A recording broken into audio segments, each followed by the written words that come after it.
Hi, this is Lore from TankSpot, and welcome back to the Trial of the Crusader Raid Guide. This video will be discussing our strategy for Anub'arak, the final boss of the Crusaders Coliseum raid instance. The Anub'arak encounter is split into 3 phases. Phase 1 begins at the pool with Anub'arak on the surface. A few seconds in, he'll spawn 2 Crypt Fiend adds, which should each have their own designated tank. These don't do too much damage on their own, but when in close proximity to another Crypt Fiend, they gain a buff that significantly increases their damage output. However, they don't have a terribly large health pool, so we simply had ranged DPS split off temporarily to burn them down while melee stayed on the boss. He'll spawn 2 waves of these for every surface phase, so they do need to be killed fairly quickly or you risk your tanks getting overwhelmed. Notice the blue patches appearing on the ground. This is permafrost, one of the most important mechanics for phase 1 and 2. It's created by killing the blue orbs floating above. In phase 1, the Crypt Fiend adds will occasionally try to burrow underground. If they're successful, they'll resurface shortly afterward, usually in line with either the next wave of adds or the beginning of phase 2. However, if a Crypt Fiend attempting to burrow is standing on a patch of permafrost, the ability will fail, so they need to be kept on top of permafrost as much as possible. The blue orbs only have 9,000 health, so they can and should be brought down quickly and regularly. Note that the permafrost also slows your movement speed by 80%, but we didn't find that to be particularly troublesome.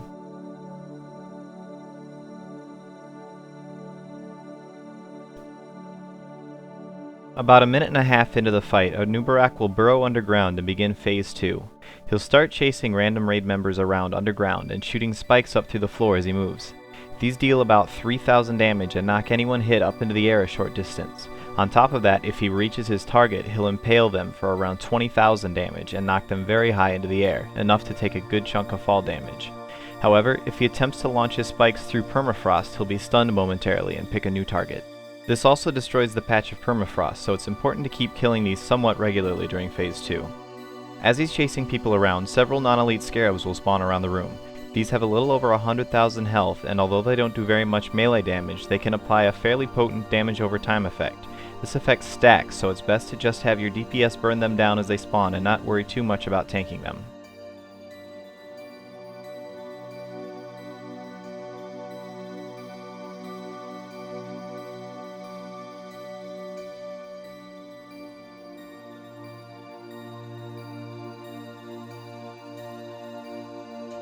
After about a minute, he'll resurface and begin phase 1 again. He doesn't reset aggro, so he should go right back to the main tank at this point. However, both the tank and the raid will need to be mindful of how the boss is positioned, as Anub'arak has a powerful frontal cone AoE attack that deals a heavy amount of damage to anyone caught in front of him. Not only does the tank need to point him away from the raid quickly, but the rest of the raid needs to be sure to move out from in front of him as well.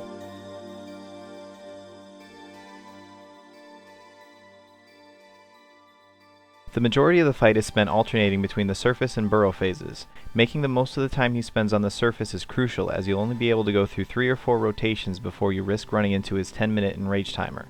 To help maximize the amount of time spent DPSing Anub'arak, you can off-tank one or both Crypt Fiends from the second wave and wait to finish them off until the boss submerges. If you do need to have melee DPS help out on the first wave of adds, at the very least you'll want to let classes with long ramp-up times on their DPS rotations, such as Feral Druids or Retribution Paladins, stay on the boss full time. It's important to note that Anub'arak hits very hard, around 20 to 25,000 damage per swing on a decently geared main tank. On top of that, while he's on the surface, he can hit up to 3 random raid members with an 18-second damage over time effect called Penetrating Cold. On the 25-man normal mode, this does 3,500 frost damage every 3 seconds for the duration. This is, of course, in addition to the damage that the 2 off-tanks will be taking from the Crypt Fiends, so healers will need to stay on their toes during the surface phases. Fortunately, healing is much lighter once Anub'arak is underground, so you can and should use that time to regen as much as possible. You'll need your mana for phase 3. Also note that some early guides have mentioned that you could avoid the burrow phase entirely by keeping Anub'arak on top of large patches of permafrost. Although this was possible on the public test realms, Anub'arak can burrow through them on live servers. However, the burrow phases are much more relaxed than they were during public testing, so going through phase 2 isn't as big of a deal and, as I mentioned, provides some valuable regen time.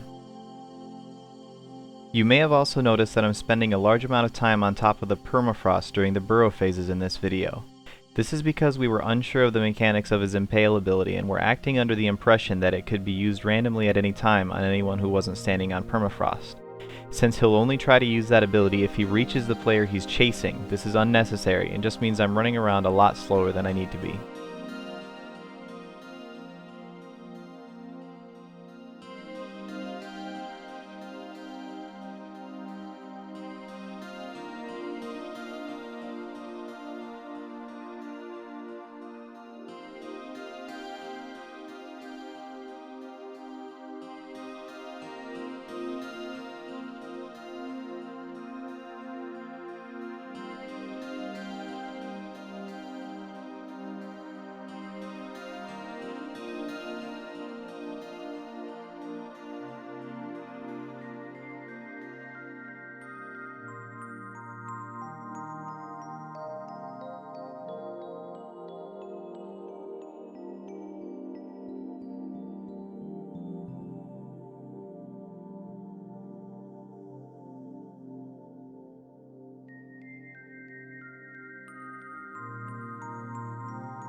Once Anub'arak reaches 30% health, he'll begin Phase 3 by activating an ability called Leeching Swarm.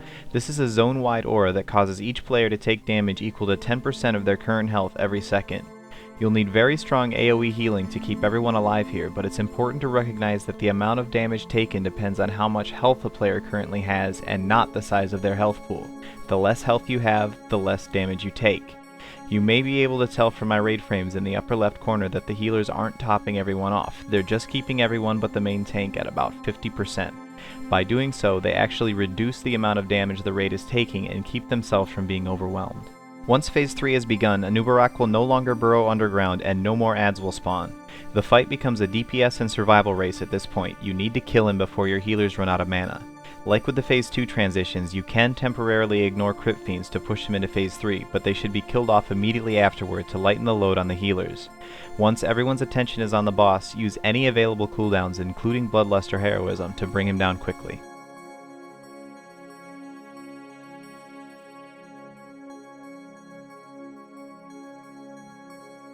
Although the fight is relatively simple, Anub'arak is a fair step up in difficulty from the previous bosses in the instance and makes a pretty good lead-in to the much harder heroic mode bosses.